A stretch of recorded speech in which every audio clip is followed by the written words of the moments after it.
The other week I was at my dad's and he'd cooked a dinner of all these different coloured vegetables and flavours, and it was delicious. And afterwards we're eating dessert and he says to me, "Oh, you don't feel guilty about having dessert after a guilt-free meal like that." Now, as somebody who's recovered from a whole host of eating problems, I've done a lot of work to get rid of the guilt around food. So I just simply said to him, "I don't really feel guilty around food." And he says to me, "Well, you should." So first of all, what I want to say is when my dad is saying you should, the way I understood it was he was talking about people in general. This didn't feel like a personal attack on me. I don't think it was. But it fits into this pervasive idea that if we overeat or we're out of control around food, we should feel bad about it. And boy, did I used to feel bad about it. And I wanted to feel bad about it because I thought if I could just feel bad enough, physically, emotionally, mentally, then maybe, just maybe, I would get it through to my thick skull to stop doing this behavior, because maybe I would be able to flip a switch where I would realize and remember just how bad this felt. If our brains anticipate that a certain behavior is going to cause us pain, then it seems reasonable and seems to be the case in a lot of situations where our brains will go, okay, let's not do that. And that is the function of guilt, is to tell us, emotionally tell us, that we're not okay with what we just did. But I want to present to you an interesting study. In this study, the researchers took a load of participants who were dieters. So these are people who are trying to control their food intake. And they signed up to the study believing that the study was looking at eating while watching TV. Spoiler alert, it wasn't about eating while watching TV. There were two stages of the study. The first stage of the study, the participants were required to eat a donut. And they were given a choice between a couple of different types of donuts, and they had to make the choice of which one they were going to eat. The reason the researchers did that was because they wanted the participants to feel like they were part of that decision-making process, that they'd chosen to eat that particular donut. They were also required to drink a full glass of water, and the idea being to try to invoke a sense of fullness. And the second stage of the research was then the participants were required to go into a room with bowls of all these different candies. And they had to do taste testing and score how much they liked the flavour of these different types of candies. And they were told, you can eat as many of the candies as you want in order to do the questionnaire. But unbeknownst to them, the bowls had all been weighed, so the researchers knew exactly how much candy had been consumed. Now here's where it gets interesting.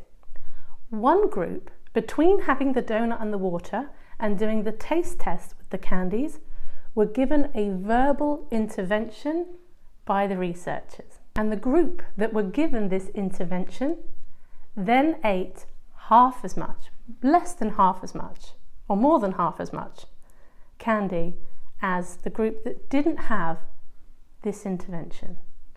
So what was the intervention? I'm going to read it to you so that you can hear verbatim what it was that participants heard that then meant they ate fewer candies. And see if you can hear what it is that the researchers are trying to do.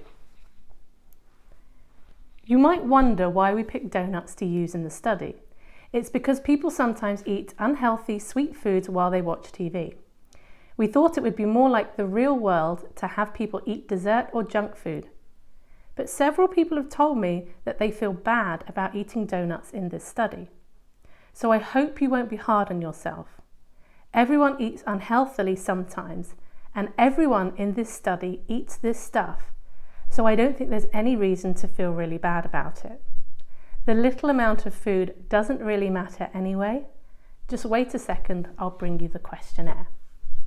So they called this the self-compassion manipulation intervention. And I love this idea. They try to manipulate people into having more self-compassion. Maybe that's what I do on this channel. Just trying to manipulate you all into feeling better about yourselves. How dare I?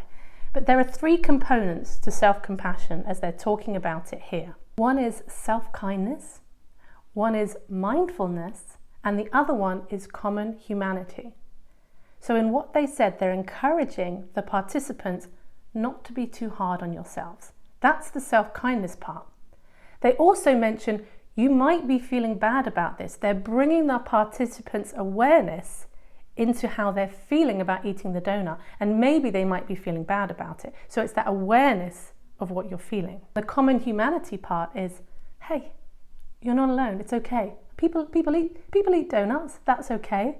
And in this study especially, everyone has to do it. It's that normalization. Now there's a lot of resistance to like not feeling bad about eating something, because it can feel like letting yourself off the hook. It can feel like, well, if I just don't care about what I'll eat, then I'm just gonna go crazy and eat everything. But having self-compassion about what you eat is not the same as not caring about what you eat. I would go as far as to say the self-compassion piece, particularly the mindfulness aspect, which I might use the word self-awareness. That self-awareness piece, teamed up with self-kindness, means you can acknowledge the disappointment you might feel when you feel like you lose control of your eating in a certain way. It's not about not acknowledging those feelings. In fact, acknowledging the feelings is really important, because often people go two ways with this. They beat themselves up terribly for what they eat, or they do this thing where they go like, okay, well, let's just pretend that didn't happen and move on. If you are consistently losing control of your eating, binging, whatever it might be, there is a case for trying to understand why that might be. And let me tell you, it's not because you lack willpower. And yet it may be hard to exercise your free will when you are restricting, when you are having a strong emotional response to something, when you are feeling incredibly guilty about eating. There's a phrase that Stephanie Michelle coined called the meta binge, which is the idea that you carry on eating to deal with the guilt and the bad feelings you have about your eating. So it just compounds. It's beyond just a restrictive response. It's an emotional response rooted in this idea that guilt is likely to drive you to eat even more. So what's the magic switch? Self-compassion. Maybe write your own little statement of something that you would want to be able to say to yourself in a moment when you are feeling guilty about what you have eaten, so that that guilt doesn't drive more overeating. I will link to the study below. It's an open access study, so you can read it for yourself if you want to. Just a reminder, I run monthly groups about connecting, exploring your relationship with food. So if you want to know more about these groups, have a look in the description below. I also have a podcast, Life After Diets, all that stuff just is down there. Anyway, thanks for watching and see you on the next video.